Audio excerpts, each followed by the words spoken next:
I'm Sarah Hashimoris in the Los Angeles Times newsroom. CHP officials say about a half dozen protesters were arrested this morning for abandoning their cars and blocking the 101 freeway as a third day of nationwide unrest continues over a grand jury's decision against indicting white Ferguson, Missouri police officer Darren Wilson in the shooting death of 18-year-old Michael Brown, who was black.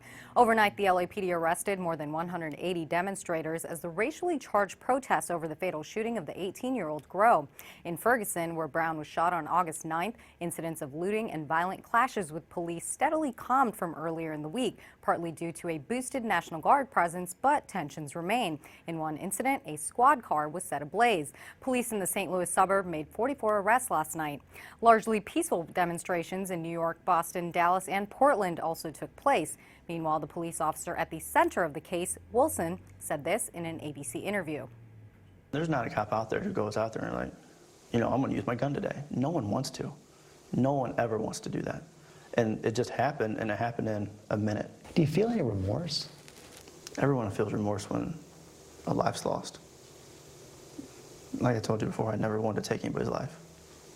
That's not the good part of the job. That's the bad part of the job. Amid conflicting reports from several other witnesses, Wilson maintains that Michael Brown charged at him and that there was nothing he could have done differently, something Brown's father, Michael Brown Sr., and many protesters can't make sense of. My son wouldn't. He respected law enforcement. Two, who in their right mind will rush or charge at a police officer that has his gun drawn? It sounds crazy. Stay with us for more developments on LATimes.com and at LA Times on Twitter.